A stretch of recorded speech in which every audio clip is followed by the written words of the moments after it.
ब्राह्मण समाज की कोई बात आती है तो कहते हैं हिंदू संगठनों ने विरोध प्रदर्शन किया।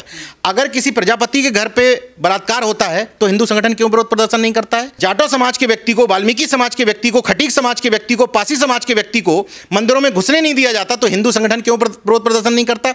यानी कि हिंदू शब्द केवल दो जातियों के हाथ की कठपुतली बन गया है क्या?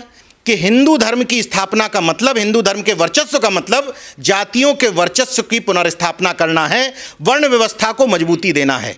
मैं हिंदू राष्ट्र से, हिंदू गांव से, हिंदू देश से क्यों डरता हूं? मुझे और कोई डर नहीं है।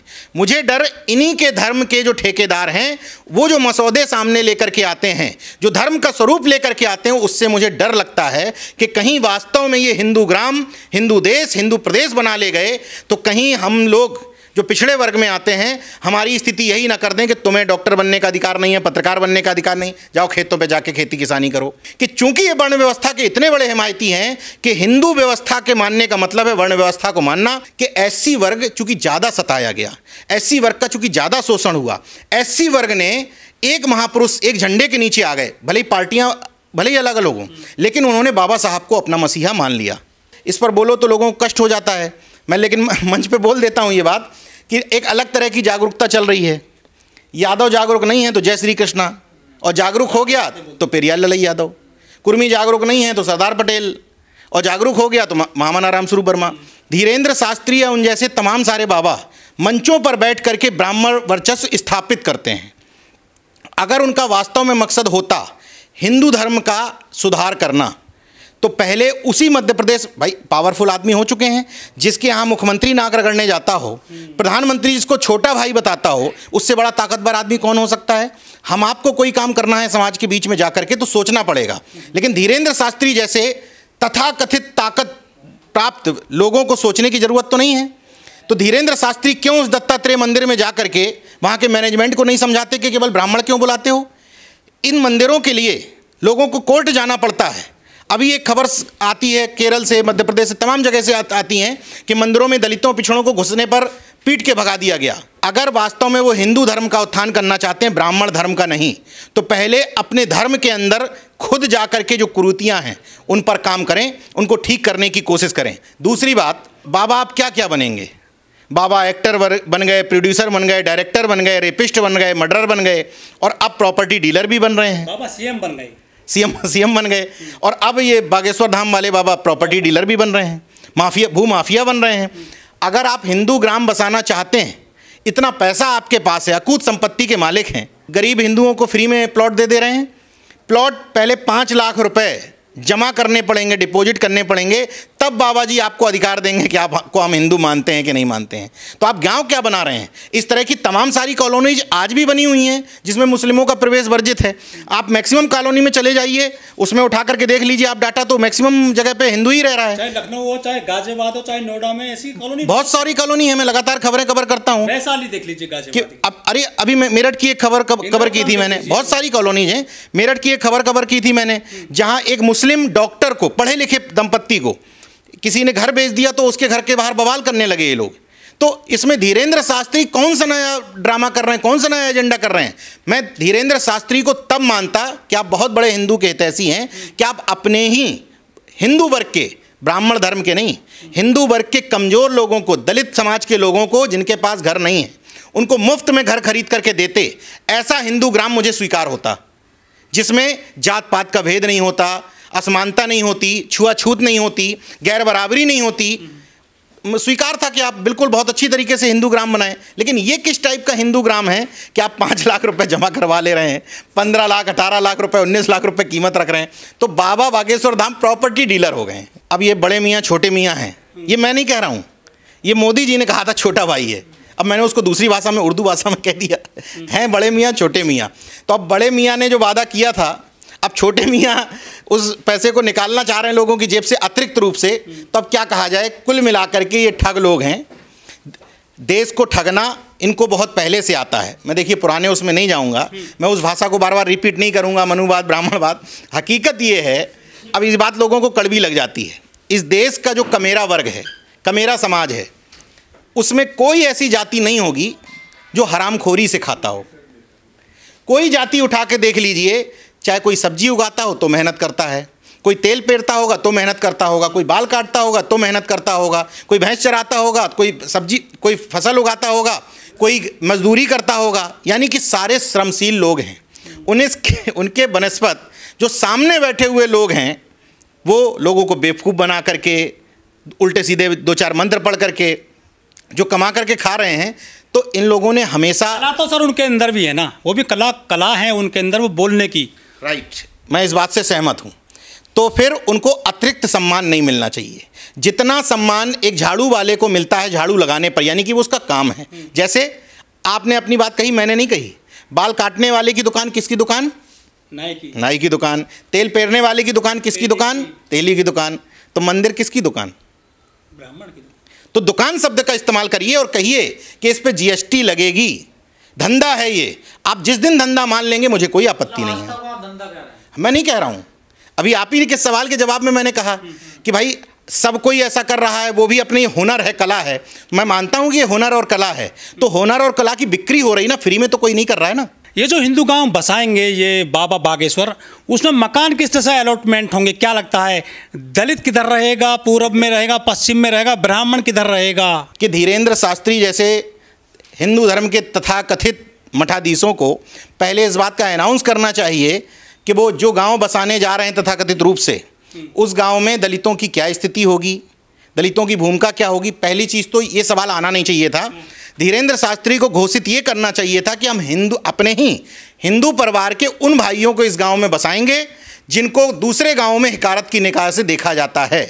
जो वो कहते हैं बड़े गर्व के साथ, जात पात की करो विदाई, और वहीं हिंदू धर्म के एक महामंडलेश्वर कह देते हैं कि जात पात की विदाई होने से हिंदू धर्म नहीं रह जाएगा। तो पहले तो आपस के झंझट निपटा लो। और एक और बड़ा एक ये छोटे मियाँ हो गए, मोदी जी के छोटे भाई, एक बड़े मियाँ हैं मोदी जी के बड़े भाई रामभद्राचार्य, ठीक है।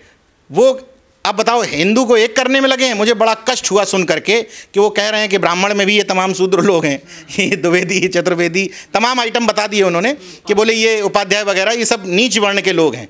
अब तुम आपस में ही सिर्फ फटौवल में लगे हुए ऊंच नीच बता रहे हो, तो भाई पहले तुम अपना झंझट निपटा लो कि कौन तुम्हारे यहाँ ऊँच है कौन नीच है। बाकी बाद में ये बहुजन यूनिटी में बाद में तुम डेरा डालना। पहले हम लोगों को अपने तरीके से समानता के बर्ताव के साथ, छुआछूत के भेदभाव के बिना, असमानता के बिना रहने का जो हम लोगों को हुनर बताया है हमारे महापुरुषों ने, ज्योतिबा फूले से लेकर बाबा साहब रामस्वरूप वर्मा, जगदेव बाबू, पेरियार ललई ने, हमें उस तरीके से रहने दीजिए। आप अपना एजेंडा जो चला रहे हैं, देखिए मैं प्रैक्टिकल तौर पे ये नहीं कह सकता कि पूरा देश इस बात को समझ रहा है, लेकिन बड़े तौर पर एक जागरूक वर्ग है जो ये बात समझ रहा है।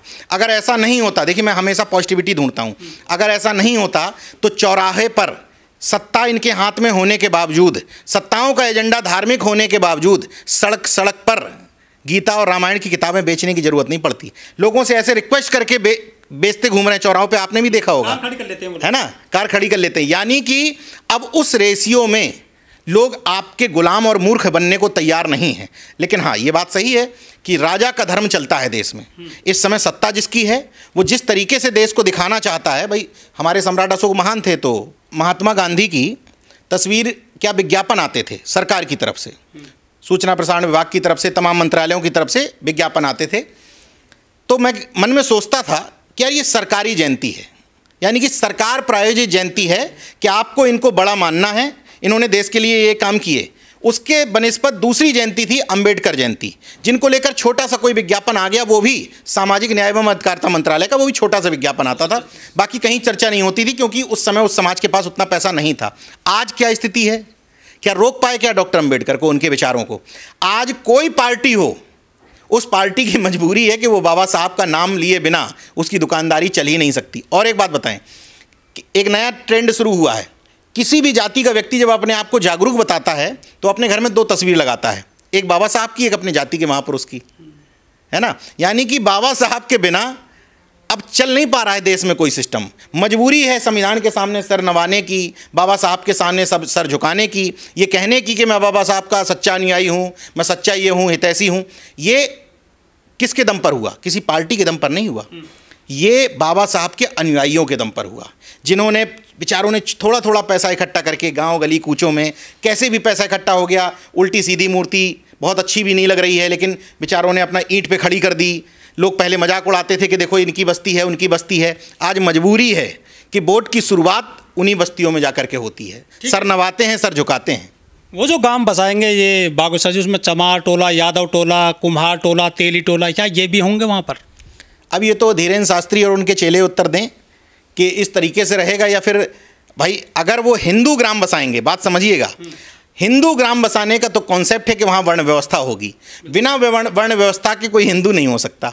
तो वर्ण व्यवस्था होगी तो उसमें ऊंच नीच का भेद भी होगा, और ऊंच नीच का भेद खत्म हो जाएगा तो हिंदू किस काम का, फिर वो बौद्ध नहीं हो जाएगा। दलितों के शमशान होंगे क्या वहाँ पर? लाशें नहीं जलाने दी जाती आजकल। दिल्ली है, राजधानी है, महरौली में घटना हो गई है। वाल्मीकि समाज की घटना आप देख रहे होंगे, उसमें तमाम लोगों को हस्तक्षेप करना पड़ा। तो मैं हिंदू, देखिए जब इस तरह की खबर, मैं अपनी खबरों में बोलता भी हूँ, जब इस तरह की खबर कोई सामने आती है ना कि मंदिर से भगा दिया, मंदिर से घसीट लिया, मंदिर में घुसने नहीं दिया, शमशान नहीं जाने दिया, और जाति देख करके बॉडी पे हाथ नहीं लगाया गया, मैं सोचता हूँ ये खबरें बहुजन समाज के लोगों के लिए नहीं होती हैं। ये खबरें हिंदू धर्म के ठेकेदारों के लिए ही होती हैं, क्योंकि आप चाहते हो, मतलब दिखाना चाहते हो कि हम हिंदू धर्म को एक करना चाहते हैं। भाई जिन लोगों को ये तकलीफ़ होती है कि हिंदू धर्म एक क्यों नहीं है, गर्व से कहो हम हिंदू हैं, अरे वो दलित क्या खाक गर्व से कहेगा कि हम हिंदू हैं? जिसको तुम मंदिर में नहीं घुसने देते हो, जिसको तुम जाति के आधार पर छोटा मानते हो, भाई मानने को तैयार नहीं हो, वो कैसे कहेगा? इसलिए मैं कहता हूं कि इस तरह की खबरों का संज्ञान उन हिंदू संगठनों को लेना चाहिए जो तथाकथित केवल दो जातियों के, वो तो कहते हैं जातिवाद कहीं है ही नहीं देश में। आप देखो ना, जैसे राणा सांगा विवाद सामने आता है तो क्या कहते हैं लोग कि हिंदू संगठनों ने विरोध प्रदर्शन किया। ब्राह्मण समाज की कोई बात आती है तो कहते हैं हिंदू संगठनों ने विरोध प्रदर्शन किया। अगर किसी प्रजापति के घर पे बलात्कार होता है तो हिंदू संगठन क्यों विरोध प्रदर्शन नहीं करता है? जाटो समाज के व्यक्ति को, वाल्मीकि समाज के व्यक्ति को, खटीक समाज के व्यक्ति को, पासी समाज के व्यक्ति को मंदिरों में घुसने नहीं दिया जाता तो हिंदू संगठन क्यों विरोध प्रदर्शन नहीं करता? यानी कि हिंदू शब्द केवल दो जातियों के हाथ की कठपुतली बन गया है क्या? मैं देख प्रैक्टिकल कह रहा हूं, आप खबरें उठा करके देख लीजिए, कभी किसी हिंदू तथाकथित हिंदूवादी संगठन ने इसलिए प्रदर्शन किया हो कि हमारे दलित समाज के हिंदू भाई को तुमने समानता का अधिकार नहीं दिया? नहीं हुआ ना। इसका मतलब प्रूव्ड होती है ये बात कि हिंदू धर्म की स्थापना का मतलब, हिंदू धर्म के वर्चस्व का मतलब जातियों के वर्चस्व की पुनर्स्थापना करना है, वर्ण व्यवस्था को मजबूती देना है। क्यों? ये भी बात डिफाइन कर दे रहा हूं। क्यों? जब ये कुंभ में बैठ करके कहते हैं कि हम मसौदा तैयार कर रहे हैं कि हमारा हिंदू राष्ट्र इस तरीके का होगा, उसके संविधान को भी ये दिखाते हैं। तो जो संविधान दिखाया उन्होंने अभी कुछ पन्नों का प्रारूप उसका, तो उस प्रारूप में क्या था कि मनुस्मृति के नियमों का पालन करेंगे, इनको वोटिंग, मुस्लिमों को वोटिंग राइट्स नहीं होगा, हम फिर से उसी परंपरा में चलेंगे, स्कूली सिस्टम में, गुरुकुल सिस्टम में चलेंगे। और गुरुकुल सिस्टम में क्या होता था? अंगूठा काट लिया जाता था। काटा अभी भी जा रहा है, लेकिन उसको ये लिखित रूप से प्रमाणित कर देंगे। मैं हिंदू राष्ट्र से, हिंदू गांव से, हिंदू देश से क्यों डरता हूं? मुझे और कोई डर नहीं है। मुझे डर इन्हीं के धर्म के जो ठेकेदार हैं, वो जो मसौदे सामने लेकर के आते हैं, जो धर्म का स्वरूप लेकर के आते हैं, उससे मुझे डर लगता है कि कहीं वास्तव में ये हिंदू ग्राम, हिंदू देश, हिंदू प्रदेश बना ले गए तो कहीं हम लोग जो पिछड़े वर्ग में आते हैं, हमारी स्थिति यही ना कर दें कि तुम्हें डॉक्टर बनने का अधिकार नहीं है, पत्रकार बनने का अधिकार नहीं, जाओ खेतों पे जाके खेती किसानी करो। ये मेरा डर अनायास नहीं है ना, मैं विपक्ष के तौर पे ये आरोप लगा रहा हूँ, एक जागरूक व्यक्ति के तौर पर, देश का सिटीजन के तौर पे लगा रहा हूँ कि चूंकि ये वर्ण व्यवस्था के इतने बड़े हिमायती हैं कि हिंदू व्यवस्था के मानने का मतलब है वर्ण व्यवस्था को मानना, और वर्ण व्यवस्था को मानने का मतलब है जाकर अपने काम को फिर से करने लगना। ये भी कहा जाता है ना, पिछड़े ही पाल के उठा रहे हैं हिंदू राष्ट्र की। तो हाँ, बिल्कुल आरोप लगता है, बिल्कुल आरोप लगता है, लेकिन इस आरोप में आंशिक सच्चाई है। हम अगर दोनों तरफ से देखें तो मौजूदा समय में जागरूकता सब में है। अब एक बात आती है, इसको प्रैक्टिकल समझिएगा, मैंने इस बात को बहुत प्रैक्टिकली देखा है। जैसे 20 लोगों की भीड़ में अगर आप देखते हैं कि यार ये तो 12 ओबीसी निकल आए या 15 ओबीसी निकल आए, तो ओबीसी है कितना परसेंट? इस तौर पे भी तो देखो आप, ओबीसी है भी तो 50% से ऊपर, तो स्वाभाविक है उसकी भीड़ ज़्यादा होगी। हाँ, लेकिन इस बात को मानता हूँ कि एससी वर्ग चूंकि ज़्यादा सताया गया, एससी वर्ग का चूंकि ज़्यादा शोषण हुआ, एससी वर्ग ने एक महापुरुष, एक झंडे के नीचे आ गए, भले ही पार्टियाँ भले ही अलग अलग हों, लेकिन उन्होंने बाबा साहब को अपना मसीहा मान लिया।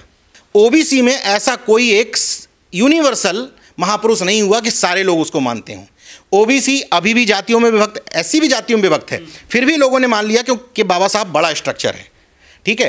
एससी ओबीसी वर्ग में ये नहीं हो पाया कि एक स्ट्रक्चर के नीचे सब आ जाएं। तो भगवान मिले हुए ना, श्री कृष्ण जी मिल गए, दूसरे भगवान को मिले गए हैं। हाँ, यादवों को ये अलग दुकानदारी है, ये खैर है, इस पर बोलो तो लोगों को कष्ट हो जाता है। मैं लेकिन मंच पे बोल देता हूँ ये बात कि एक अलग तरह की जागरूकता चल रही है। यादव जागरूक नहीं है तो जय श्री कृष्णा, और जागरूक हो गया तो पेरियार ललई यादव। कुर्मी जागरूक नहीं है तो सरदार पटेल, और जागरूक हो गया तो महामना राम स्वरूप वर्मा। कि हम लोगों को इस बात का विशेष ध्यान रखना है कि जैसे आपने ओबीसी की बात कही, तो जिसको हम ये मानते हैं कि ये अभी जागरूक नहीं है, तो अगर हम ये मान लेते हैं कि हम जागरूक हैं, तो जो भाई जागरूक है, चाहे उसका ओबीसी तबका हो चाहे एससी तबका हो, उस भाई की जिम्मेदारी है कि दूसरे को छोड़ना नहीं है, उसको गले लगाना है, बहुजन कॉन्सेप्ट बनाना है। तो मैं तमाम अम्बेडकरवादियों से अनुरोध करता हूं कि 14 अप्रैल अकेले मत मनाइए, 11 अप्रैल उसमें क्लब करिए, क्योंकि बाबा साहब वैसे भी ज्योतिबा फूले साहब को अपना गुरु मानते थे। ये बहुजन यूनिटी का असली पैगाम है। 11 अप्रैल जो मना रहे हैं खाली कुशवाहा के नाम पर, उनसे मेरा अनुरोध है कि 11 अप्रैल अकेला मत मनाइए, 14 अप्रैल उसमें क्लब करिए, और संभव है, अगर संभव है तो उसमें 5 अप्रैल सम्राट अशोक को भी क्लब कर लीजिए, क्योंकि सम्राट अशोक ने जो बुद्ध का देश बनाया था, आज उसी के अवशेष पूरे देश में मिल रहे हैं। और सम्राट अशोक का मतलब इस देश का गौरव है, ये मैं नहीं कह रहा हूँ, भारत सरकार खुद कह रही है। सम्राट अशोक की लाट से लिया हुआ हमारा राष्ट्रीय चिन्ह है, सम्राट अशोक के अशोक चक्र से लिया हुआ हमारा तिरंगे झंडे का चक्र है।